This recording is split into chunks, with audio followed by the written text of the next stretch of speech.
ಬರಬೇಕು. ಮಲ್ಲಕಂಬ ತಂಡದವರು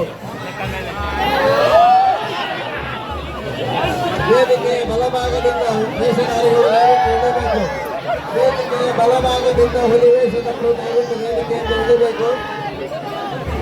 ದಯವಿಟ್ಟು ಮಲ್ಲಕಂಬ ತಂಡದವರು ಸಿದ್ಧರಾಗಬೇಕು. ಇದೀಗ ಪರಮ ಪೂಜ್ಯ ಶ್ರೀ ಶ್ರೀ ಸುರೇಂದ್ರ ತೀರ್ಥ ಶ್ರೀ ಪಾದಂಗಳವರು ಶ್ರೀ ಪಾದಂಗಳವರು ಹಾಗೂ ಪರಮ ಪೂಜ್ಯ ಶ್ರೀ ಶ್ರೀ ವಿದ್ವೇಶ ತೀರ್ಥ ಶ್ರೀ ಪಾದಂಗಳವರ ಸನ್ನಿಧಾನದಲ್ಲಿ ಮಲ್ಲಕಂಬ ಸ್ಪರ್ಧೆ ನಡೆಯಲಿದೆ.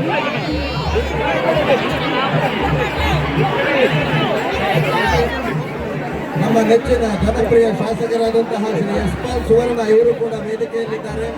ಅವರನ್ನು ಕೂಡ ವೇದಿಕೆಗೆ ಪ್ರೀತಿಪೂರ್ವಕವಾಗಿ ಸ್ವಾಗತಿಸ್ತಾ ಇದ್ದೇವೆ.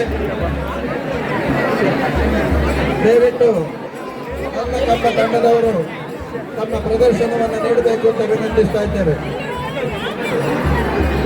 ವೇದಿಕೆಯಲ್ಲಿ